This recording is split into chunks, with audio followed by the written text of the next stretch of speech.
నమస్తే. అధికారం కార్యక్రమానికి స్వాగతం. నేటి అధికార కార్యక్రమంలో బీసీలు రాజ్యాధికారానికి దగ్గరవుతున్నారా అనే చర్చలో పాల్గొనడానికి డాక్టర్ జె పూర్ణచంద్ర గారు, retired DGP, BSP AP coordinator గారు మనతో ఉన్నారు. అలాగే టి చిరంజీవులు గారు, retired IAS officer, Telangana BC intellectual forum chairman గారు మనతో ఉన్నారు. జూమ్ ద్వారా ఎల్ వందన్ కుమార్ గారు, రిటైర్డ్ అడిషనల్ డైరెక్టర్ జిహెచ్ఎంసీ, అలాగే బీఎస్పీ నేత ఆంధ్రప్రదేశ్, వారు జూమ్ ద్వారా మనకు లైవ్లో ఉన్నారు. ఈనాటి చర్చా కార్యక్రమంలో బీసీలు రాజ్యాధికారానికి దగ్గరవుతున్నారని అంటే అది నిజమని అనిపిస్తుంది. ఎందుకంటే ఎంతో కాలంగా పెండింగ్ ఉన్నటువంటి జనగణనలో కులగణనను ఇప్పుడున్నటువంటి కేంద్ర ప్రభుత్వం తమ అభిప్రాయాన్ని తెలియజేసి తప్పనిసరిగా కులగణనను మేము చేస్తాము, ఎవరి వాటా ఎంత ఉన్నదని తేల్చడానికి వాళ్ళు ముందుకొచ్చినారు భారతీయ జనతా పార్టీ.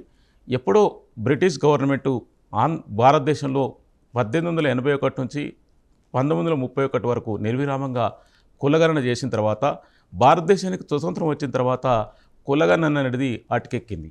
అంటే కేవలం ఎస్సీ ఎస్టీలకు మాత్రమే జనగణనలో కులగణనని నిర్వహించి మిగతా వర్గాలన్నింటినీ అటకెక్కించినటువంటి భారత ప్రభుత్వం ఇప్పుడు ఇటీవల జరుగుతున్న పరిణామాలు అంటే బలహీన వర్గాల్లో వస్తున్నటువంటి చైతన్యం అనుకుందామా, లేకుంటే బీసీ ఉద్యమాల ఫలితమా, మొత్తానికైతే భారత ప్రభుత్వం, కేంద్ర ప్రభుత్వం ఇటీవల జనగణనలో కులగణనను తప్పనిసరిగా చేసి ఎవరి వాటా వారికి ఇద్దామన్న సంకేతాన్ని అందరికీ పంపించింది.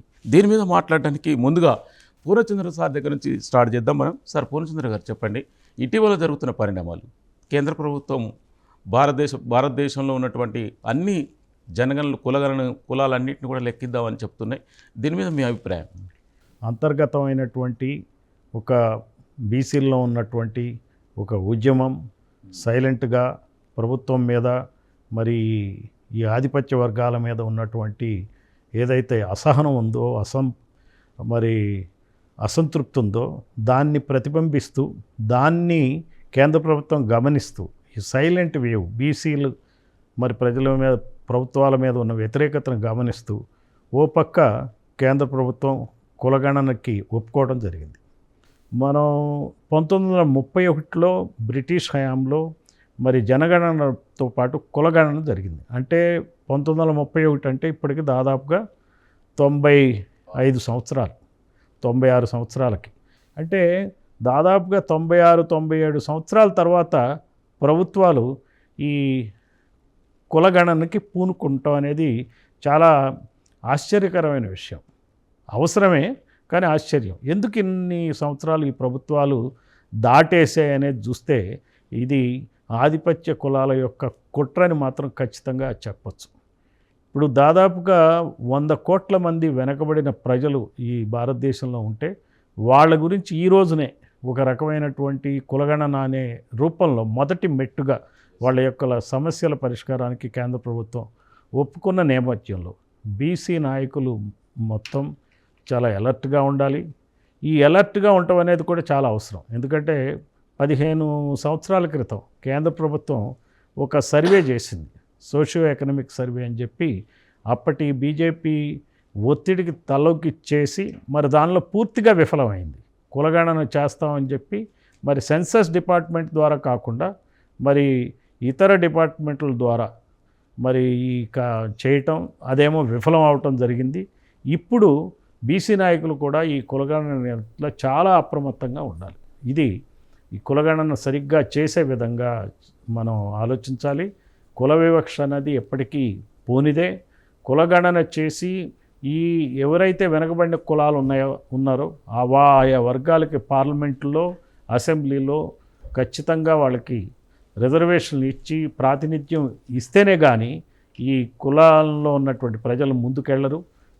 ఎస్సీ, ఎస్టీ, బీసీ మైనారిటీలు కనుక ముందుకెళ్ళాలంటే కులగణన చేయటం, చట్టసభల్లో రిజర్వేషన్లు ఇవ్వటం ఖచ్చితంగా అవసరం. ఈ ఇచ్చే ధోరణిలోనే, ఇచ్చే పద్ధతుల్లోనే బీసీ నాయకులందరూ సంఘటితంగా పనిచేయాలి. బీసీ నాయకులు తలా ఒక కుంపడి పెట్టుకోకుండా అందరూ కలిసి పనిచేయటం అనేది, పని విధానం అనేది చాలా అవసరం. ఈ చక్కని పని విధానాన్ని మనకి కాన్షీరామ్ గారు ఇప్పటికే సూచించున్నారు.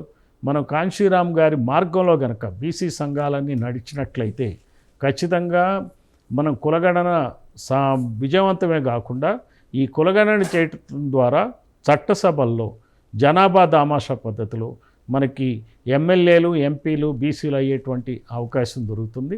ఎప్పుడైతే అన్ని కులాల వాళ్ళ ప్రాతినిధ్యం ఉంటుందో చట్టసభల్లో అప్పుడు ఖచ్చితంగా పాలన కూడా అన్ని కులాలకి మంచిగా ఉండేటువంటి అవకాశం ఉంది. ఇప్పుడు మనం చూస్తున్న ఒక స్లైడ్ ఇది చూడండి. జనాభా తక్కువ, ఎమ్మెల్యేలు ఎక్కువ. కమ్మ జనాభా 3%, రెడ్డి జనాభా 4% ఉంటే మరి కమ్మ ఎమ్మెల్యేలు 459 మంది ఉన్నారు, రెడ్డి ఎమ్మెల్యేలు 658 మంది అయ్యారు. ఇది ఆంధ్రప్రదేశ్లో స్వాతంత్రం వచ్చినప్పటికీ ఇప్పటి వరకు అయిన ఎమ్మెల్యేలు. అదే జనాభా ఎక్కువ, ఎమ్మెల్యేలు తక్కువ. బీసీలు 52% ఉన్నారు, కానీ 498 మాత్రమే ఎమ్మెల్యేలు అయ్యారు. దాదాపుగా 1500 మంది ఎమ్మెల్యేలు కావాలి, మరి కాలేదు. 2902 మంది ఎమ్మెల్యేలు అయితే 52% చొప్పున దాదాపుగా 1500 మంది బీసీ ఎమ్మెల్యేలు కావాలా, కానీ 498 మంది అయ్యారు. ముస్లింలు దాదాపుగా 8% ఉన్నారు. ఈ 8% ఉన్న వాళ్ళు కానీ 54 ఎమ్మెల్యేలు మాత్రమే అయ్యారు. మరి 8% కన్నా తక్కువ ఉన్న కమ్మ రెడ్లు మరి 100 కొలది ఎమ్మెల్యేలు అయ్యారు. ఈ రోజున ఆంధ్రప్రదేశ్ రాష్ట్రాన్ని ఈ 2 కులాలే కమ్మ రెడ్డి కులాలే వెళ్తున్నాయి. ఇది బీసీలు, ముస్లింలు, ఎస్సీలు, ఎస్టీలు గమనించాల్సిన అవసరం ఉంది. కులగణన ద్వారా ఇది ఇంకా మరింత ప్రస్ఫుటం అవుతుంది. ఈ పర్సంటేజెస్ ఏవైతే ఇచ్చామో కమ్మ రెడ్డి పర్సంటేజ్ 3-4% అని, బీసీలు 52% అని, ముస్లింలు 8% అని ఇచ్చిన పర్సంటేజ్ జగన్మోహన్ రెడ్డి ప్రభుత్వం చేసిన సర్వే ఆధారంగా ఇచ్చిన పర్సంటేజ్. ఇది మా సొంత పర్సంటేజ్ కాదు. ఈ రోజున భారతదేశంలో మరి గ్రామాల్లో ఉన్నటువంటి ఆధిపత్యాన్ని అణిచివేయటానికి కూడా బీసీ సంఘాలు సమాయత్వం కావాలి. బీసీలు, ఎస్సీలు, ఎస్టీలు, మైనారిటీలు కలిసి గ్రామాల్లో, పట్టణాల్లో, నియోజకవర్గాల్లో, రాష్ట్ర ప్రభుత్వంలో భాగస్వామ్యం పెంచుకోవటానికి ఖచ్చితంగా ఒక ప్రజాస్వామ్యయుతంగా పోరాటం చేయాలని చెప్పి మేము కోరుతున్నాం. బహుజన్ సమాజ్ పార్టీ ఆ డైరెక్షన్లోనే పనిచేస్తుందని తెలియజేస్తున్నాం. ఓకే, థ్యాంక్ యూ పూర్ణచంద్ర గారు. సార్ చిరంజీవి గారు, ఇప్పుడున్న పరిస్థితులు దేశంలో జనగణనలో కులగణన అంటే బీసీలకు రాజ్యాధికారం దగ్గర అవుతున్నారని ఇండికేషన్ ఏమన్నా మనం ఇప్పటివరకు పూర్ణచంద్ర గారు చెప్పినట్టు లెక్కలేసి మరి చెప్పినారు కదా, మీ ఒపీనియన్ ఏంటి సార్? సో ఈరోజు మీరు అడిగినట్టుగా ఏంటంటే బీసీలు రాజ్యాధికారానికి చేరువవుతున్నారా అనేటువంటి ప్రశ్న చూస్తే నిజానికి 100% బీసీలు రాజ్యాధికారానికి చేరువవుతున్నారు. గత 77 ఏళ్ళ స్వతంత్ర పాలనలో అన్ని రంగాల్లో తీవ్రంగా నష్టపోయినటువంటి వాళ్ళు బీసీలు. సో ముఖ్యంగా మీరు కుల వృత్తులు చూస్తే బీసీలందరి కుల వృత్తులు ఆల్మోస్ట్ ఆల్ ధ్వంసమైనవి. అదేవిధంగా ప్రత్యామ్నాయ ఉపాధి మార్గాలు లేవు, జీవనోపాధులు దొరకలేవు. సో అందుకే ఈరోజు వాళ్ళు విపరీతంగా అంటే ఒకవైపు సామాజికంగా, ఆర్థికంగా, రాజకీయంగా, సాంస్కృతికంగా అన్ని రకాలుగా దోపిడీకి గురై, వంచనకు గురై ఈరోజు వాళ్ళు ప్రభుత్వం ఇచ్చేటువంటి సబ్సిడీల మీద ఆధారపడి జీవించాల్సిన పరిస్థితి ఏర్పడింది. ఇంకోవైపు ధనికులు ప్రభుత్వ పాలసీని వాడుకొని ప్రైవేట్ రంగంలో ఈ దేశ సంపదను, ఉత్పత్తిని, యాజమాన్యాన్ని అన్ని కూడా వాళ్ళ చేతిలో పెట్టుకున్నారు. సో ఇది జరుగుతుంది. సో ఆల్రెడీ బీసీలలో ఇప్పుడు ఆ విషయాలు అవగతమవుతున్నాయి. అసలు ఎవరు బీసీలు అనేది ఈ దేశంలో నిర్ధారించడానికి మనకు మండల్ కమిషన్ ఇంప్లిమెంటేషన్ అయ్యే వరకు బీసీలు, ఓబీసీలు ఎవరని తెలియదు కేంద్రంలో. అంటే 1990 వరకు, 1947 నుంచి 19 అంటే దాదాపు 43 ఇయర్స్ ధరిస్తే కానీ బీసీలు ఎవరనేది గుర్తించబడలేదు. రాజ్యాంగం ఏమంది బ్యాక్వర్డ్ క్లాసెస్ ఉంది. సో మనం బీసీ అంటే బ్యాక్వర్డ్ క్యాస్ట్లు అంటున్నాం. ఎవరా బ్యాక్వర్డ్ క్యాస్ట్ అనేది మండల్ కమిషన్ 80లో గుర్తించిన, మనకు 90 రిపోర్ట్ బయటకు రాలేదు, 90లో కానీ తెలియదు. స్టేట్లోకి వస్తే 73 మనకు అనంతరామన్ కమిషన్ నుంచి మనకు వచ్చింది. కాబట్టి బీసీలను గుర్తించడంలోనే దాదాపు ఒక అర్ధదశ అంటే ఒక 45 సంవత్సరాలు కేంద్రంలో, ఒక 30 సంవత్సరాలు రాష్ట్రంలో జరగడంతో బీసీలలో ఆ చైతన్యం ఇమీడియట్గా రాలేకపోయింది. సో ఇప్పుడు దేశవ్యాప్తంగా అన్ని రాష్ట్రాలలో కూడా బీసీలలో ఒక తీవ్రమైనటువంటి అసంతృప్తి నెలకొని ఉంది. బీసీ ఉద్యమాలం అనేది సైలెంట్గా చాప కింద నీరులాగా ఉద్యమం వస్తూ ఉంది. ఇవాళ ఏంటంటే బీసీల అసంతృప్తి అనేది ఒక రా మెటీరియల్ రెడీ అయి కూర్చుంది. ఈ రా మెటీరియల్ను వెలిగించేటోడు కావాలి. వెలిగిస్తే ఆటోమేటిక్గా మన రాజ్యాధికారం వస్తుంది. సో దాని ఉద్దేశం ఏంటంటే ఒక సమర్థవంతమైన నాయకత్వం బీసీలలో మనం తీసుకొని రాగలిగితే 100% బీసీలు ఓట్లేస్తారు. సో ఇవాళ జరుగుతున్నటువంటి ప్రధానమైన సమస్య ఏంటంటే నాయకత్వ సమస్య. ఇవాళ తెలంగాణ రాష్ట్రంలో మీరు తీసుకుంటే గత 9 నెలల నుంచి నేను కూడా బీసీ సంఘాలతో కలిసి పనిచేస్తున్నాను. అవును. సో ఒక 9-10 నెలల కింద ఉన్నటువంటి వాతావరణానికి వాళ్ళకి చాలా తేడా ఉంది. సో ఈరోజు సంఘాలన్నీ కూడా ఏ సంఘం ఆ సంఘం తన శక్తి మేరకు బీసీ భావజాలాన్ని గ్రామాన్ని వ్యాప్తి చేస్తూ వస్తున్నారు. సో కొంత ఇంకా గ్రామాలకు వెళ్ళాల్సినటువంటి అవసరం ఉంది. ఇంకా గ్రామ స్థాయికి చేరకపోయినా కనీసం పట్టణ స్థాయిలో చేర్పించినారు. మనకు మొన్న జరిగిన ఎమ్మెల్సీ ఎన్నికలే బీసీల ప్రభావానికి ఉదాహరణ. ఇవాళ ఏ పొలిటికల్ పార్టీ కూడా బీసీలను విస్మరించలేనటువంటి పరిస్థితి. వీరు కమ్యూనిస్ట్ పార్టీ ఎప్పుడు కూడా వాళ్ళ చరిత్రలో ఒక బీసీకి ఎమ్మెల్సీ ఇవ్వలేదు. తెలంగాణలో మొదటిసారిగా ఎమ్మెల్సీ ఇచ్చినారు. సిపిఎం అయితే వాళ్ళ సెక్రటరీ కూడా ఒక దళిత జాతికి చెందిన వ్యక్తికి ఇచ్చారు. సార్ ఆనందాదేవని 1962లో ఎమ్మెల్యే అయింది ముదిరాజు కమ్యూనిటీ సిపిఐ పార్టీ నుంచి. సో సిపిఐ ఆ కాలం మీరు మధ్యలో వచ్చిన తర్వాత మీరు ఈ మధ్య కాలంలో చూస్తే వాళ్ళు తప్ప ఇంకెక్కడా లేరు. సో 1-2 అడపదడప మనకు కొన్ని ఎగ్జాంపుల్స్ ఉంటాయి. అంటే ఇవాళ నేను చెప్పదలుచుకుంది ఏంటంటే బీసీలను తప్పించుకొని బీసీల మాట మాట్లాడకుండా ఏ ఒక్క పొలిటికల్ పార్టీ సర్వైవ్ అయ్యే పరిస్థితులు లేకుండా మనం గత 9-10 నెలల నుంచి అందరం కలిసి కృషి చేస్తున్నాం. అవునవును. అట్లనే నేనేమంటున్నానంటే ఇప్పుడున్న సంఘాలు 100% గ్రామ స్థాయిలోకి వెళ్ళిపోవాలి. అవును. సో గ్రామ స్థాయిలో ఇంకా పెద్ద ఎత్తున ప్రజలకు జరుగుతున్న అన్యాయాలను వివరించాలి. బీసీ సిద్ధాంతాన్ని మనం గ్రాస్ రూట్ లెవెల్ నుంచి నిర్మించాలి. సో బీసీల యొక్క అస్తిత్వ పునాదులు మనం నిర్మించగలిగినప్పుడు బీసీలు ఏ విధంగా లాస్ అవుతున్నారు నేను ఇంతకుముందే చెప్పాను. మన ఇస్సా ఇజ్జత్ హుకుమత్ అనేది. సో మనం ఒక సైద్ధాంతిక నినాదం ప్రజల్లోకి తీసుకెళ్ళేసి జరుగుతున్న అన్యాయాన్ని చెప్పినప్పుడు ఎన్నికలలో సమర్థవంతమైన నాయకత్వం మనం చూపించగలిగినప్పుడు ప్రజల నాయకుని వెంబడ కంపల్సరీగా ర్యాలీ అవుతారు. ఇవాళ 10 సంఘాలు కొట్టుకోవచ్చు, ఎన్నికలు వచ్చే వరకు 1-2 సంఘాల వరకు అది సెంట్రలైజ్ అయిపోతుంది, పోలరైజ్ అయిపోతుంది. కాబట్టి 100% ఏంటంటే రేపు రాబోయే కాలంలో ఒక మంచి అవకాశం ఉంది, సమర్థ నాయకత్వం. అదేవిధంగా అన్ని వర్గాలను మనం ఇందులో ఇంక్లూడ్ చేసుకోవాలి. ఇప్పుడు ఏం జరుగుతుందంటే మనము ఓన్లీ కొంత బీసీ ఎడ్యుకేటెడ్ కమ్యూనిటీని ఫోకస్ చేస్తున్నాం. రాబోయే కాలంలో మనం ఏం చేయాలి, ఇటు స్టూడెంట్స్ను ఫస్ట్ యూత్ని ఇన్వాల్వ్ చేయాలి, తర్వాత ఎంప్లాయీస్ని ఇన్వాల్వ్ చేయాలి. ఏమవుతుందంటే తెలంగాణ ఉద్యమం మీరు చూసినారు, ఎంత ఎంప్లాయీస్ యాక్టివ్గా పాల్గొన్నారో అదేవిధంగా యూత్ స్టూడెంట్స్ ఎంత యాక్టివ్గా పాల్గొన్నారు. ఈ 2 వర్గాల పార్టిసిపేషన్ చాలా అవసరం. తర్వాత బీసీ భావజాల వ్యాప్తి కొరకు ఇంకా అనేకమైన కళా బృందాలు సాహిత్యం కూడా మనకు ఎక్కువ రావాల్సిన అవసరం ఉంది. సో అది గ్రామాన వెళ్ళాల్సిన అవసరం ఉంది. ఈ రోజున్న సోషల్ మీడియాతో అది చేయడం పెద్ద కష్టమేం కాదు. సో తీసుకెళ్ళొచ్చు. సో అందరినీ కలుపుకొని పోయే నాయకులు మనకు వస్తే రాబోయే కాలంలో ఇప్పుడు మేము మొదటి నుంచి బీసీ ఇంటలెక్చువల్ ఫోరం మేము ఒకటే చెప్తున్నాం, భావజాలాన్ని మేము మీకు కావాల్సినంత వరకు మీకు అందించడానికి రెడీగా ఉన్నాం. నాయకత్వాన్ని అందుకునే వాళ్ళు మాకు రావాలంటున్నాం. సో అదేవిధంగా బీసీలలో 134 కులాలు ఉండేవి. ఇప్పటి వరకు 120 కులాలు అసెంబ్లీ గడప కూడా దొక్కలేదు. కానీ నేనేం కోరుతున్నానంటే ఈ వెనుకబడ్డ కులాల నుంచి కూడా అత్యంత వెనుకబడ్డ కులాలు, సో వీళ్ళ నుంచి కూడా నాయకత్వం రావాలి. కేవలం సామాజిక న్యాయం అంటే అందులో ఒక 2-3 కులాలు దాన్ని ఎంజాయ్ చేయడం కాదు.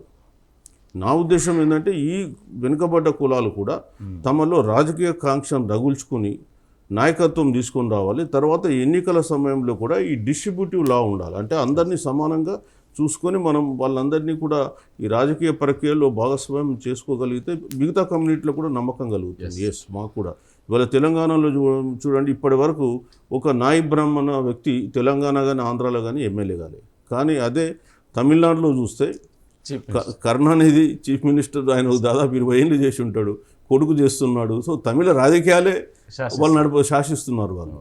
సో అందుకు అదేవిధంగా మీరు ఒక మన నాయి బ్రాహ్మణ కమ్యూనిటీ కర్పూరి ఠాకూర్ను తీసుకుంటే బీహార్లో ఆయన రాజకీయం ఎప్పుడో చేసినాడు. సో తెలంగాణకు వచ్చేసేవరకే, ఆంధ్రాకు వచ్చేసేవరకే ఇక్కడ కొన్ని ప్రత్యేక పరిస్థితులలో ఏమైపోయిందంటే రాజకీయం అంతా కూడా ఒక 3 కమ్యూనిటీస్. తెలంగాణ ఆంధ్రాకు వచ్చేస్తేనేమో కామ్రేడ్స్ అంటే కమ్మాప్లేస్ రెడ్డి, రెండోది ఇక్కడ తెలంగాణకు వచ్చేస్తే వెల్మాప్లేస్ రెడ్డిల మధ్య నడుస్తుంది. సో ఇది కొంత డిస్ట్రిబ్యూట్ కావాలి, డీసెంట్రలైజ్ కావాలి. అన్ని కమ్యూనిటీల్లో అందులో పాల్గొన్నప్పుడే అది సామాజిక న్యాయం అందరికీ చెందుతుంది తప్ప మనం ఏదో 3-4 కమ్యూనిటీస్ను ఇందులో ప్రొజెక్ట్ చేయడం కూడా మనం కరెక్ట్ కాదు. బట్ వీళ్ళందరినీ కలుపుకుందాం. నాయకత్వం ఎవరి దగ్గర ఉంటుంది అనేది ప్రజలు నిర్ణయిస్తారు రాబోయే కాలంలో. బట్ కింది నుంచి కూడా మనం అందరినీ నాయకత్వం దీనిలో తీసుకొని రాగలిగితే ఒక సమర్థవంతమైన నాయకుడు బీసీలలో ఎమర్జ్ అయి ప్రజల్ని ర్యాలీ చేయగలిగితే బీసీలు రాజకీయంగా దగ్గరగా రాజకీయ అధికారం 100% దగ్గరగా వాళ్ళు వస్తారు. అదేవిధంగా వాళ్ళు రాజ్యాధికారాన్ని చేపడతారు. సో ప్రజాస్వామ్యంలో అన్ని సమస్యలకు పరిష్కారం రాజ్యాధికారం. కాబట్టి ఈ రాజ్యాధికారాన్ని బీసీలు తెలంగాణలో చేపట్టడంలో పెద్ద దూరమేం లేదు. 100% బీసీ సంఘాలు కూడా రాబోయే కాలంలో కూడా అన్నీ కూడా మళ్ళీ ఒకే దగ్గర ర్యాలీ కాగలుగుతాయి. 100% రాజ్యాధికారాన్ని చేపడతారు. సార్ థ్యాంక్ యూ చిరంజీవి గారు.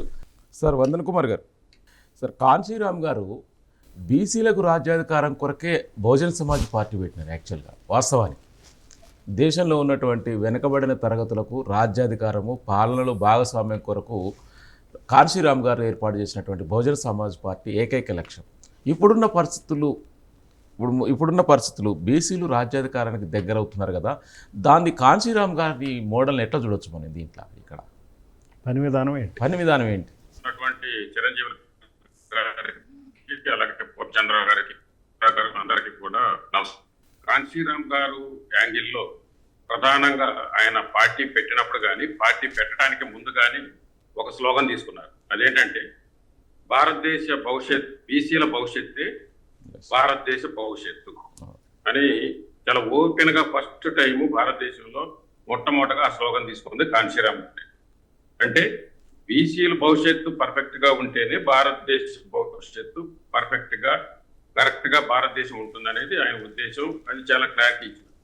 దాన్ని బేస్ చేసుకుని ఆయన 1971లో అంటే మండల్ కమిషన్ అనేది అందరికీ విదితమైన అంశమే, కానీ అలాగే ఇంతకుముందు చిరంజీవులు గారు చెప్పినట్లుగా మండల్ కమిషన్ ద్వారా బయటకు వచ్చిన విషయాలు వాస్తవమైనప్పటికీ యాక్చువల్గా 1931 జనాభా లెక్కలను బేస్ చేసుకొని కాన్సీరామ్ గారు రీసెర్చ్ చేసి 6 సంవత్సరాలు రీసెర్చ్ చేసినాడు భారతదేశంలో.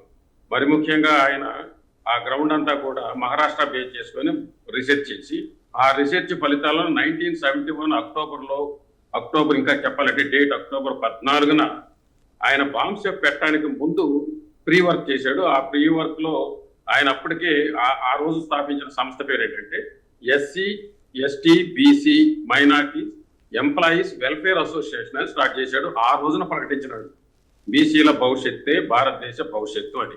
ఎందుకు ప్రకటించాడంటే అప్పటికే ఆయనకు ఒక క్లారిటీ ఉంది, ఈ భారతదేశంలో బీసీలు లేకుండా భారతదేశం ముందుకెళ్ళదు, వారి యొక్క జనాభా 50% పైగా ఉందని ఆనాడు ఆయన చెప్పడం జరిగింది. దురదృష్టవశాత్తు ఏంటంటే ఆనాడు ఉన్నటువంటి చాలా మంది బీసీలు దాన్ని ఓన్ చేసుకున్నారు. అప్పట్లో దాని మీద వర్క్ చేశారు కాబట్టి 5 లక్షల మంది ఉద్యోగస్తులతోటి ఆయన ఆ తర్వాత ఆ కార్యక్రమాన్ని బాంబ్సెఫ్ అంటే backward and minority communities employees federation గా మార్చి ఒక విప్లవాన్ని సృష్టించినాడు. ఒక సామాజిక విప్లవాన్ని సైలెంట్ గా ఎవరికి అర్థం కాని పద్ధతిలో తను సృష్టించి బీసీలకు రాజ్యాధికారం కావాలని వెలుగెత్తి తారడం జరిగింది. దురదృష్టవశాత్తు ఏంటంటే దీన్ని బీసీలు రాజ్యాధికారం అని ఇంతకుముందు మనం మాట్లాడుకున్నట్టుగా అందరూ ఇప్పుడు మాట్లాడుకుంటున్నారు, కానీ దానికి ఒక కరెక్ట్ ప్లాట్ఫారం కావాలని బీసీలు ఇప్పటికీ కూడా ఎవరికి కూడా క్లారిటీ లేదు. దురదృష్టవశాత్తు మేము 50% ఉందాం అనేది అది ఆనాడు కాన్సీరామ్ గారి దగ్గర నుంచి ఆ సబ్జెక్టు బయటకు వచ్చింది. మండల్ కమిషన్ ద్వారా విశ్వవ్యాప్తమైంది, అది చాలా మంచిదైంది. దాని మీదనే కులగణన ఈ మధ్య చాలా రకాలుగా మన లాంటి వాళ్ళు కూడా ప్రోగ్రామ్ చేస్తూ లేక మీటింగ్లు పెడుతూ దాన్ని ప్రజలకు తీసుకెళ్లడం జరిగింది. దాని ఫలితంగా అయితేనేమి ఏదైతేనేమి ఉన్నటువంటి ప్రెషర్తో లేకపోతే కాంగ్రెస్ ఎక్కడ ముందు దాన్ని ఎన్కాష్ చేసుకుంటుందనే ఉద్దేశంతో అయితేనేమి మోడీ గారు మొత్తానికి బీసీల జనాభా లెక్కలు చేద్దాము అనేది ఒప్పుకోవడం చాలా సంతోషం. దాంతో మనకి చాలా అందులో అనుమానం ఏం లేదు, 50-60% పైగా జనాభా బీసీలు ఉంటారనేది మనకు అందరికీ తెలిసిందే. అయితే రాజ్యాధికారం అని ప్రతి ఒక్కళ్ళు మాట్లాడుకుంటారు. ఏ సంఘం మీటింగ్కి వెళ్ళినా రాజ్యాధికారం అంటారు. లేకపోతే పొలిటికల్ మీటింగుల్లో వేరే ఇప్పుడు మనం చెప్పుకున్నటువంటి కమ్మోళ్ళ పార్టీలోకి పోయిన రాజ్యాధికారం అంటారు, లేకపోతే రెడ్డోళ్ళ పార్టీలోను వెలమోళ్ళ పార్టీలోను కూడా పోయి రాజ్యాధికారం. ఎట్లా వస్తుంది రాజ్యాధికారం? కమ్మోళ్ళ పార్టీలో మనం పోయి రాజ్యాధికారం అంటే మనకి ఎట్లా వస్తుంది? అలాగే వెలమల దగ్గర పోయి వాళ్ళ దగ్గర కూర్చొని రాజ్యాధికారం అంటే వాళ్ళు ఎందుకు ఒప్పుకుంటారు? రెడ్ల దగ్గరకు పోయి రాజ్యాధికారం కావాలని అంటే వాళ్ళు ఎందుకు ఇస్తారు? ఇది మా పార్టీ అని వాళ్ళు ఓపెన్ గా చెప్పుకుంటున్నారు. వాళ్ళు ఎప్పుడైతే గెలుస్తారు, గెలవడంతోనే ఇమ్మీడియట్ గా కుల పార్టీలు, ఆ అగ్రకుల పార్టీలు ఇమ్మీడియట్ ఇది మా పార్టీ, మీకేం సంబంధం అని ఓపెన్ గానే అంటున్నారు. దాన్ని దిగమింగుకుంటూ అటు బీసీలు కానీ ఎస్సీలు కానీ ఎస్టీలు కానీ దిగమింగుకుంటూ బతుకుతూ ఉంటారు. సార్ కాబట్టి వీళ్ళకి క్లారిటీ కావాలి. అది ఎస్సీలు కావచ్చు, బీసీలు కావచ్చు, ముఖ్యంగా ఈ కులాలకి క్లారిటీ కావాలి. క్లారిటీ అంటే ఏంటి? ఏ ప్లాట్ఫారం మీద మనం ఈ సబ్జెక్ట్ మాట్లాడితే దానికి ప్రయారిటీ ఉంటుంది, దానికి రిజల్ట్ ఉంటుంది. సంఘం ద్వారా మనం ఎంతసేపు మాట్లాడితే మనకి రాజ్యాధికారం వస్తుంది? ఎన్ని సంఘాలు మాట్లాడితే? మనం చిన్నప్పటి నుంచి చూస్తున్నాం, 1,00,000 సంఘాలు ఉన్నాయి మన చుట్టూతా. ఈ సంఘాలు మాట్లాడితే రాజ్యాధికారం వచ్చేస్తుందా? రాదు కదా. లేకపోతే ఇంకొక రూపంలో ఉద్యోగస్తులు కేవలం చిన్న చిన్న మీటింగులు పెట్టుకొని లేకపోతే షార్ట్ గా మాట్లాడుకున్నంత మాత్రం రాజ్యాధికారం రాదు కదా. ఖచ్చితంగా అధికారం అనేది పాలిటిక్స్ తో మిళితమై ఉంటుంది. పాలిటిక్స్ తో మిళితమై ఉన్నప్పుడు పాలిటిక్స్ లో దానికి ఒక కరెక్ట్ ప్లాట్ఫారం కావాలి. ఆ ప్లాట్ఫారం ఎందుకండి? ఆ ప్లాట్ఫారం ఏంటి? మీ సొంత ప్లాట్ఫార్మా? సొంత ప్లాట్ఫారం అనుకున్న వాళ్ళు ఏం చేస్తున్నారు? 4 రోజులు పెడతారు, 5వ రోజు చేసేసరికి అది మూసేస్తారు, దాన్ని నడపలేరు. ఎందుకంటే ఈ అగ్రకుల పార్టీల యొక్క గబ్బు రాజకీయానికి వాళ్ళ దెబ్బకు తట్టుకోలేక మూసేస్తున్నారు. మరి అలాంటప్పుడు మనకు ఒక పార్టీ ఉండాలి కదా. రాష్ట్ర స్థాయిలో కానీ నేషనల్ స్థాయిలో కానీ ఒక పార్టీ ఉండాలి కదా. రాష్ట్ర స్థాయిలో చూసుకుంటే ఇప్పుడు మనం చెప్పినట్టుగా ఇంతకుముందు చిరంజీవి గారు చెప్పినట్టుగా ఆ పార్టీలే ఉన్నాయి. కమ్మ, రెడ్డి, వేలమ్మ, ఇవే నడుస్తున్నాయి. ఈ 3 పార్టీలే నడుస్తున్నాయి. సో నేషనల్ లెవెల్లో చూసుకున్నప్పుడు బ్రాహ్మణ పార్టీ, లేకపోతే బ్రాహ్మణ పార్టీలే, 2 జాతీయ పార్టీలు బ్రాహ్మణ పార్టీలే, ఇంక్లూడింగ్ కమ్యూనిస్ట్ పార్టీ కూడా బ్రాహ్మణ పార్టీ. వాళ్ళు ఇప్పుడు కులం గురించి మాట్లాడుతున్నారు కానీ వాళ్ళు అసలు ఈనాడు కులాన్ని అంగీకరించినోడు కాదు. ఇప్పుడు తప్పనిసరి అయ్యే పరిస్థితి వాళ్ళు కూడా సహనాయి నొక్కులు నొక్కుతున్నారు కులం అని.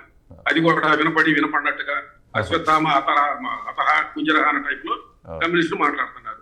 సో ఓపెన్ గా కులాన్ని గురించి బహిరంగ పరిచి ఈ కులంలో బీసీలు అత్యధికంగా ఉన్నారు, వీళ్ళకి మాత్రమే రాజ్యం కావాలి, వీళ్ళు మాత్రమే రాజ్యం అధికారంలోకి రావడానికి అర్హులు అని చెప్పింది కాంశీరామ్ గారే. ఇది ఎవరు అంగీకరించినా అంగీకరించకపోయినా చరిత్రలో లిఖితమైనటువంటి అంశం. సో దీన్ని దృష్టిలో పెట్టుకున్నప్పుడు మనం ఖచ్చితంగా ఈ ప్లాట్ఫారం కాంశీరామ్ గారు ఏర్పరిచినటువంటి ప్లాట్ఫారం ఇవాళ వీక్ గా ఉండొచ్చు. పొలిటికల్ పార్టీ అనేది అప్ అండ్ డౌన్స్ ఎప్పుడూ ఉంటాయి. ఒకసారి కింద పడుతుంది, ఇంకోసారి లేస్తుంది. ఎప్పుడు హఠాత్తుగా ఏం మారుతాయో తెలియదు, ఎప్పుడు ఎలాంటి స్ట్రాటజీస్ ఉపయోగిస్తారో తెలియదు. ఇప్పుడున్న పరిస్థితులు అయితే అది వీక్ గా ఉండొచ్చు. కానీ బట్ కరెక్ట్ సిద్ధాంతంతో ఏర్పడినటువంటి పార్టీ, ఆ పార్టీని ఏర్పరిచినటువంటి కాంశీరామ్ గారు, ఆయన తీసుకొచ్చినటువంటి సిద్ధాంతం అదొక అద్భుతమైన సిద్ధాంతం.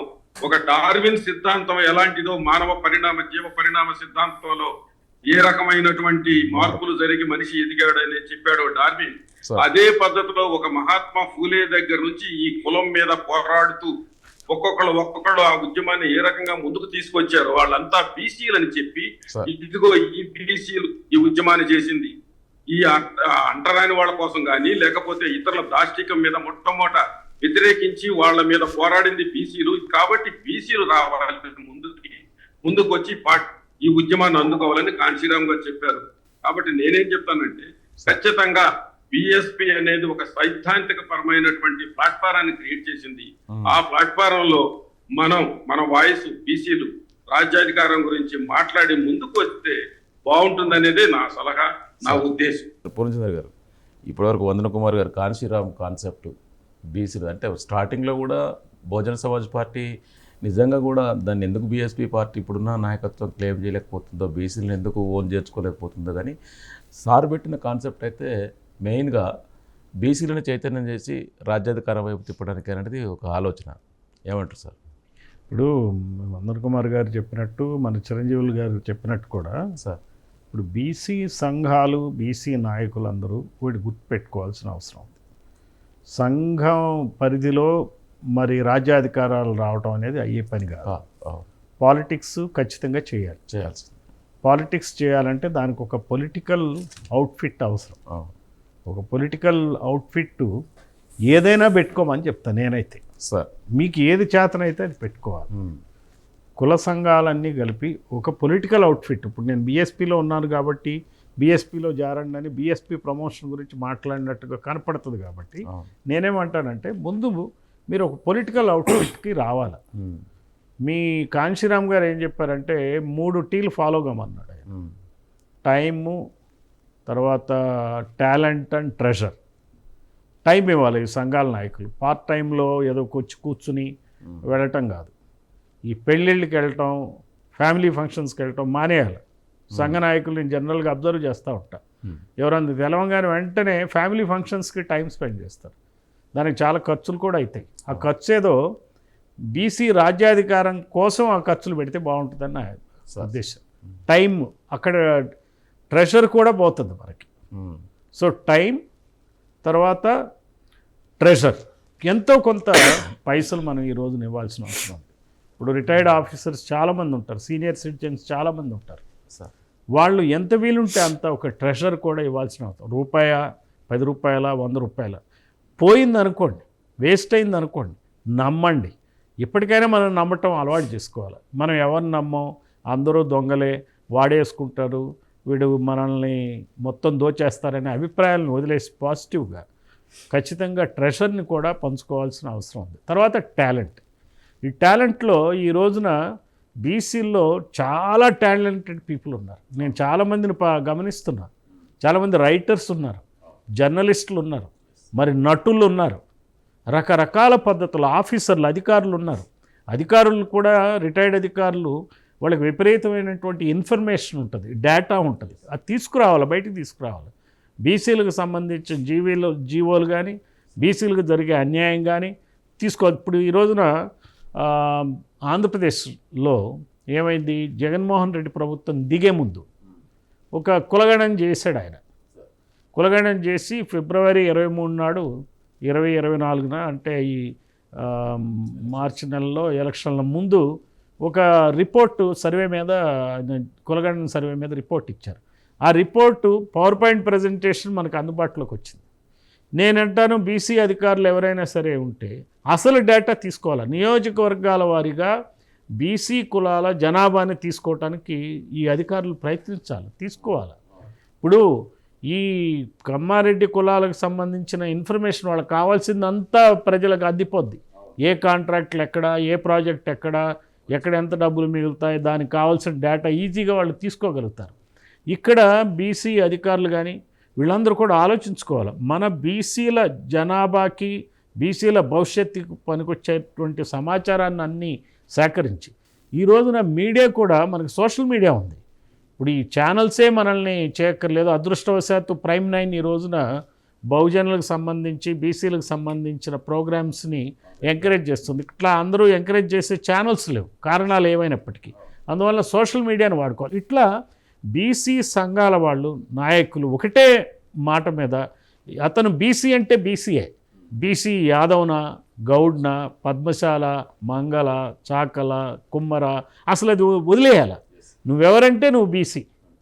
ఈ బీసీ అనే దాంతోనే వెళ్ళాలి. అందులో బీసీల్లో కూడా మరి ఈ పెద్ద కులాలు ఏవైతే ఉన్నాయని అంటున్నావు, అటు మున్నూరు కాపులు కావచ్చు తెలంగాణలో, ఇటు యాదవులు, గౌడ్లు కావచ్చు, వీళ్ళందరి మీద మిగిలిన బీసీలు ఏ రకమైనటువంటి వ్యతిరేకత కూడా ఉంచుకోవాల్సిన అవసరం లేదు. కారణం ఏంటంటే వాళ్ళకు కూడా జనాభాని మించి సీట్లేమి ఎమ్మెల్యేలు కావట్లే. వాళ్ళు జనాభా ఎంత ఉన్నారో అంతకన్నా కొంచెం తక్కువే అవుతున్నారు, కానీ ఎక్కువేం కావట్లేదు. ఎగ్జాంపుల్, ఆంధ్రప్రదేశ్లో ఈ రోజున యాదవులు రెడ్ల కన్నా ఎక్కువ, దాదాపుగా 6% ఉంటారు.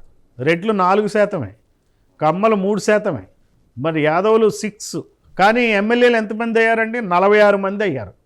46 మంది అంటే రెడ్లు ఎంతమంది అయ్యారు? 658 మంది అయ్యారు. అంటే ఏంటి, 10 రెట్లు కాదు, 15 రెట్లు అయిపోయారు. అలానే కమ్మలు 459 మంది అయ్యారు. అంటే కరెక్ట్గా చూడండి, 459 అంటే 45.9 అంటే 46. అంటే ఇక్కడ యాదవులు 46 అయితే వాళ్ళు 10 టైమ్స్ అయ్యారు. అట్లనే గౌడ్లు, సెట్టిబల్జీలు కలిపి మొత్తం అయిన ఎమ్మెల్యేలు 68 మందే. అందువల్ల బీసీ వాళ్ళకు కూడా పాపులేషను రెడ్ల కన్నా కమ్మల కన్నా ఎక్కువ పర్సంటేజ్ ఉంది. అలానే షేకులు, ముస్లింలు ఉన్నారు, వాళ్ళది కూడా 6% దాకా పాపులేషన్ ఉంది. వాళ్ళు అయ్యింది ఎమ్మెల్యేలు కేవలం 48 మందే. అంటే రెడ్ల కన్నా కమ్మల కన్నా ఎక్కువ ఉన్నటువంటి షేకులు కానీ, యాదవులు కానీ, గౌడ్లు కానీ, ఇక్కడ మున్నూరు కాపులు కానీ ఎవరైనా కానీ ఎమ్మెల్యేలు వాళ్ళ జనాభా దామాషా పద్ధతులు కూడా కాట్లే. ఇందాక చిరంజీవులు గారు అన్నట్టు చాలా కులాలు, బీసీ కులాలు దాదాపుగా 100కు పైగా కులాలు అసెంబ్లీలో ఎంటర్ కాల. అందుకని చెప్పి నా ఉద్దేశం ఏంటంటే, యాదవ్ కానీ, గౌడ్ కానీ, మున్నూరు కాపు ఈ కులాల ఆధ్వర్యంలో వాళ్ళు కూడా పెద్ద మనసుతో వీళ్ళు ఏం చేయాలంటే, బీసీ పార్టీలను బీసీ కులాలను ఐక్యం చేసుకుని అందరినీ చిన్న తమ్ముళ్ళ కింద చూసుకుంటూ జాగ్రత్తగా ముందుకు తీసుకువెళ్ళాల్సిన అవసరం ఉంది. ఎప్పుడైతే బీసీలు అందరూ ఐక్యంగా కలవగలుగుతారో, బీసీలు ఐక్యంగా కలవకుండా కనుక వాళ్ళల్లో ఉన్న పరపక్షాలతో వాళ్ళు అట్లానే పోతూ ఉంటే, ఇగోస్తో పోతూ ఉంటే, ఎస్సీలను ఎట్లయితే ఈ రాజకీయ వ్యవస్థ విడదీసిందో, ఎస్సీల వర్గీకరణ పేరుతో ఎలా అయితే విడదీసి ఆడుకుంటుందో, ఎస్సీల పాపులేషన్ దాదాపుగా 18 to 20% ఉంది రెండు రాష్ట్రాల్లో కూడా. అయినప్పటికీ కూడా వాళ్ళకి రాజ్యాధికారం లేదు. జనాభా దామాషా పద్ధతిలో ఎమ్మెల్యేని ఉన్నప్పటికీ లేదు. కారణం ఏంటంటే వాళ్ళకి వత్తాసుగా ఉండాల్సినటువంటి బీసీల సంఖ్య కానీ లేకపోతే ముస్లింల సంఖ్య కానీ లేకపోవడంతోనే ఎస్సీలు రాజ్యాధికారానికి దూరం అయిపోయారు. నామమాత్రపు రాజకీయ అధికారమే ఉంది వాళ్ళకి. ఎందుకంటే ఈ పార్టీలన్నీ కూడా రెడ్డి కమ్మ పార్టీలు ఆంధ్రప్రదేశ్లో, రెడ్డి కమ్మ వెలమ పార్టీలు తెలంగాణలో, మరి ఎస్సీలను కూడా రాజకీయ అణచివేతకు గురి చేస్తున్నారు. అందువల్ల ఎస్సీలకు కూడా మంచి జరగాలంటే, బీసీలకు కూడా జనాభా దామాషా పద్ధతిలో చట్టసభల్లో సీట్లు రావాలంటే బీసీలు అందరూ కలవాలి. ముందు బీసీలు అందరూ కలిసి ఎవరైనా నేను బీసీ, తర్వాత నెక్స్ట్ ఐడెంటిఫికేషన్ బహుజన్. నువ్వు బీసీవా, నువ్వు బహుజనుడు. వీటి దృష్టితోనే గనక బీసీ సంఘాలు కనుక ముందుకు వెళ్ళినట్లయితే, ఒక పొలిటికల్ అవుట్ఫిట్ పెట్టుకుని ఖచ్చితంగా చేసినట్లయితే, ఈ రోజున ఏదైతే కులగణన అని చెప్పి చచ్చినట్టు భారత ప్రభుత్వం ఒప్పుకోవాల్సి వచ్చిందో 9 దశాబ్దాల తర్వాత, దాదాపుగా 100 సంవత్సరాలకి ఒప్పుకుందో, ఇప్పటికైనా కళ్ళు తెరవకపోతాయి బీసీలు. ఇప్పటికీ మొద్దు నిద్రలో ఉంటే, ఇప్పటికీ పోరాటాలు చేయకపోతే, అంబేద్కర్ లాంటి మహానుభావుడు పుట్టి మనం లీడ్ చేసే పరిస్థితి లేదు. ఇక్కడ ఏంటంటే సమస్యే లీడర్. ఎవరో ఒక లీడర్ రావాలా, మనల్ని అందరినీ కలపాలా కాదు. మనం బీసీలందరూ రాజకీయ అణిచివేతకి గురవుతున్నారు, తద్వారా సామాజికంగా ఆర్థికంగా వెనకబడిపోయి ఉన్నారు అనే విషయాన్ని బీసీలు అర్థం చేసుకుని, బీసీల అన్నదమ్ముల్లాగా కలిసి ఉండి ఎస్సీలతో పాటు, ఎస్టీలతో పాటు, ముస్లింలతో పాటు ముందుకెళ్తే ఖచ్చితంగా నా నమ్మకం ఏంటంటే రాజ్యాధికారం సిద్ధిస్తుంది. ఇది రైట్ డైరెక్షన్లో పోతుంది. బీసీలు అందరూ ఈ విషయాన్ని అర్థం చేసుకోవాలని చెప్పి కోరుతున్నాను. థ్యాంక్ యూ పూర్ణచంద్ర గారు. సార్, ఫైనల్గా చిరంజీవి గారు, ఇందులో ఇతర సామాజిక వర్గాల్లో ఉన్నట్టు పే బ్యాక్వర్డ్ క్లాస్లో ఉందా సార్? ఇప్పుడు బీసీలలో మనం ఒప్పుకోకపోయినా ఎస్సీలో ఎస్టీల్లో ఉన్నంత సామాజిక చైతన్యం లేదు. ఇప్పుడు ఎస్సీ ఎస్టీ వర్గాల్లో అంబేద్కర్ గారు అందించినటువంటి స్ఫూర్తితో వాళ్ళలో సామాజిక స్పృహ కానీ, చైతన్యం కానీ, ఇంటలెక్చువాలిటీ కానీ ఎక్కువగా ఉంది.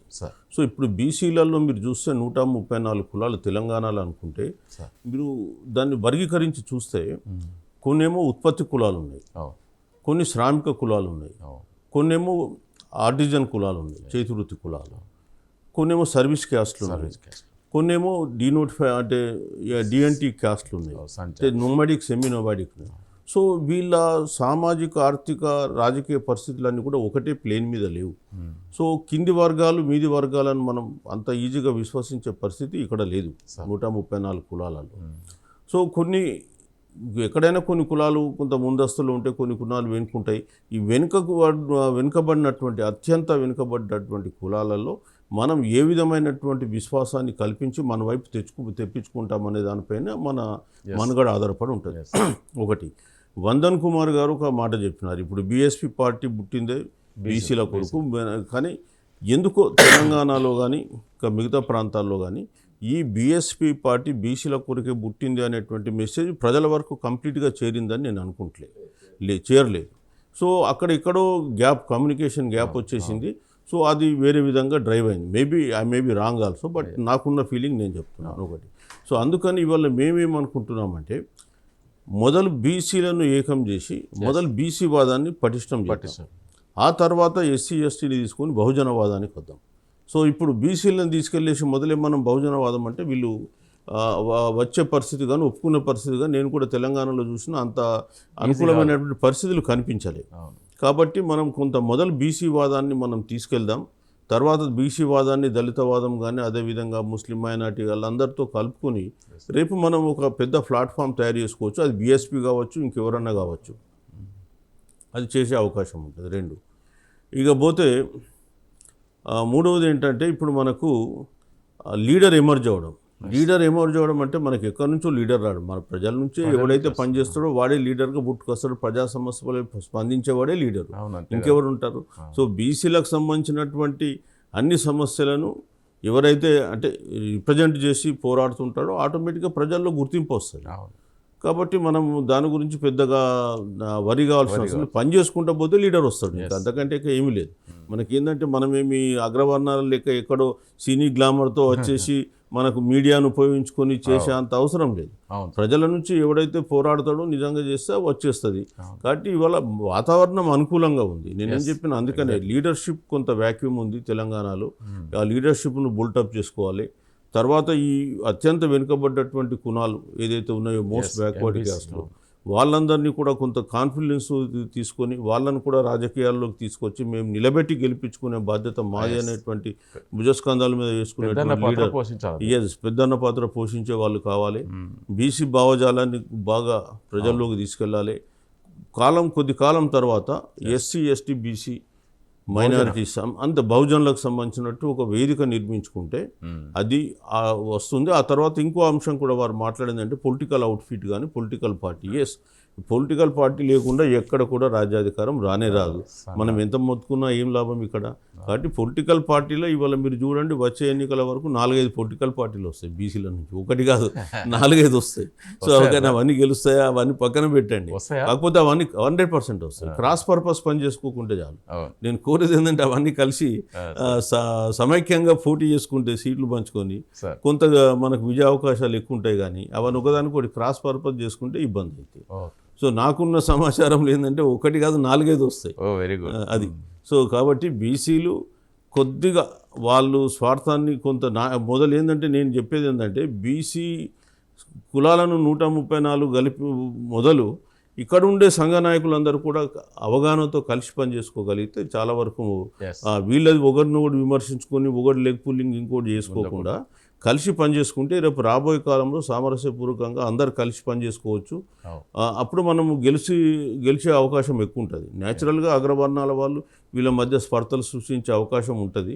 బట్ దాన్ని మనం గమనించి ముందుకు పోవాలి. Thank you sir. వందన గారు మీరు చెప్పండి సార్ 2 minutesలో ఇప్పటివరకు చెప్పిన పూర్ణచంద్ర గారును చిరంజీవులు సార్ చెప్పిన దాని మీద బీసీలకు రాజ్యాధికారం దగ్గరలో మీ ఒపీనియన్. సార్ చెప్పిన చిరంజీవులు గారు చెప్పిన అంశంలో నేను కూడా కొంత ఏకీభవిస్తున్నాను సార్. ఎందుకంటే బీసీల గురించి పుట్టినటువంటి పార్టీ బీసీలోకి వెళ్ళకపోవటం అనేది కొంతవరకు అది చాలా వరకు కొంతవరకే కాదు చాలా వరకు అది వాస్తవం.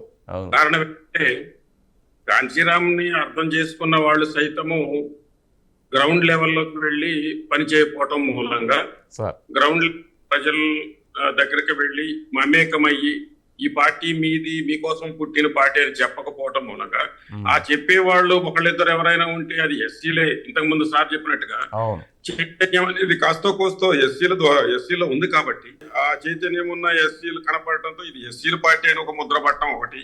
ఇలాంటి కొన్ని కారణాల వల్ల వెనుకబడింది అయితే వాస్తవము. ఆ మెసేజ్ కరెక్ట్ గా వెళ్ళలేకపోవటం అనేది అది ఒప్పుకోవాల్సిందే.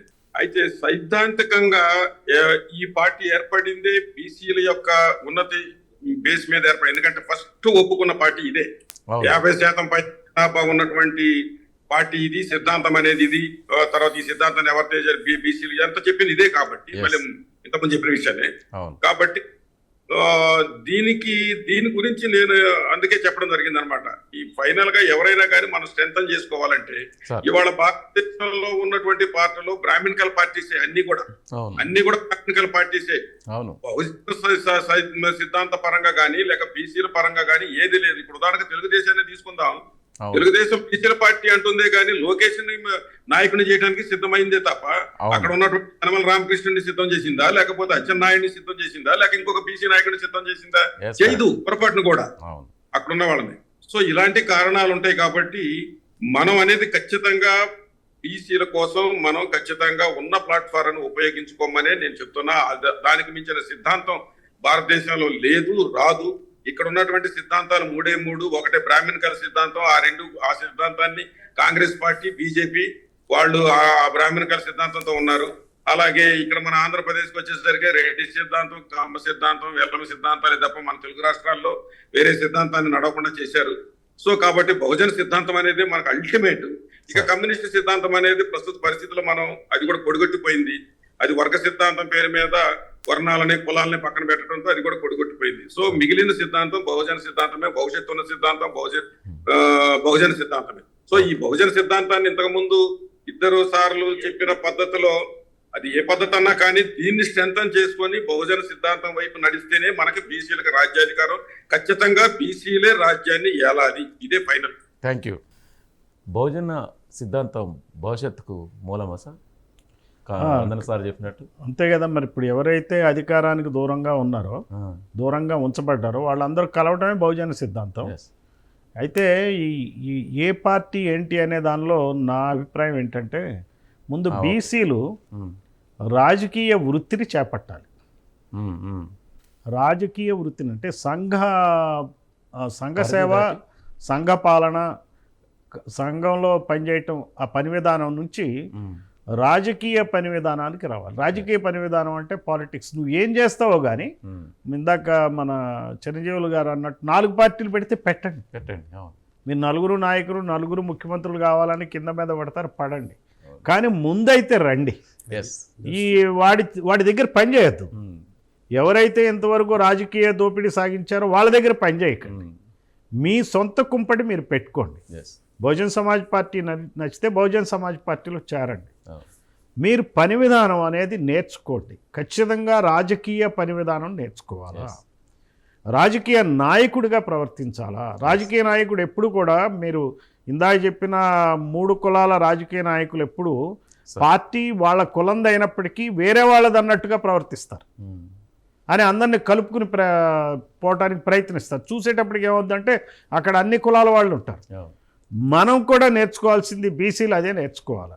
మీరు ఏ కులం వాళ్ళు అయినప్పటికీ బీసీలను అందరినీ కలుపుకునే విధంగా వెళ్ళండి. ఆ రకంగా మీరు పనిచేయండి. రాజకీయ వృత్తిని నేర్చుకోండి. మన వృత్తులన్నీ పోయినాయి, మంచిదైంది. నా ఉద్దేశం, నాకు బాధ లేదు. కుమ్మరి వృత్తి పోయింది అనుకోండి, మంచిదే. మళ్ళీ లేదు కుమ్మరి వృత్తే కావాలా, నాకు కుండలు చేసుకుంటా, ఏసీ రూములో పెట్టి చేసుకుంటా, నాకు ఒక్కొక్క కుండకి 100 రూపాయలు కాదు 1000 రూపాయలు ఇవ్వు, ఇది కాదు. పోతే పని ఉంటుంది. పరిణామ క్రమంలో అవన్నీ జరుగుతూ ఉంటాయి. సో జరగాల్సింది ఏంటంటే, ఈ కుల వృత్తులు పోనివ్వండి, సర్వీసెస్ పోనివ్వండి. రేపొద్దున సర్వీసెస్ కూడా లాండ్రీ సర్వీస్ అనేది పెద్ద పెద్ద కంపెనీలు కూడా చేపట్టచ్చు, చేయనివ్వండి. అది కాదు నాకు సమస్య. కుల వృత్తులు పోవటం సమస్య కాదు. నేను గొర్రెలు కాసుకోవాలా, మంచి గొర్రెలు ఇవ్వాలా, నేను చేపలు పట్టుకోవాలా, మంచి వలలు ఇవ్వాలా, నేనేమో క్షురకర్మ చేయాలి కాబట్టి మంచి మెషిన్ పట్ట, ఇవి కాదండి. ఆ స్థాయి నుంచి బయటికి రండి. అవి ఇచ్చే స్థాయికి రండి. అవి ప్రజలకు గ్రాంట్ చేసే స్థాయికి రండి. అంటే రాజకీయాలకు రండి, రాజకీయ వృత్తిని చేపట్టండి. మంచిదే అయింది, వృత్తులు పోవడమే మంచిది. సో ఆ రకంగా ఏదైనా చేయండి. కానీ ఏమి మీకు బీసీల్లో ఒకటే ఒక మాట చెప్తానండి, చదువుకుంటే బాగా చదువుకోండి, ఉద్యోగం వస్తే మంచి ఉద్యోగాలు చేయండి. చదువుకోలేదా, ఉద్యోగాలు చేయలేదా, వ్యాపారాలు చేయండి. వ్యాపారం మీ వల్ల కావట్లేదా, రాజకీయం చేయండి. బాగుంది. చదువు కావట్లే మీ వల్ల, ఉద్యోగం రావట్లే, వ్యాపారం చేయలేకపోతున్నారు, డబ్బు లేవు, రాజకీయం చేయండి. అంతేగాని ఓటర్గా మిగలొద్దు, రాజకీయ నాయకుడిగా మిగలండి.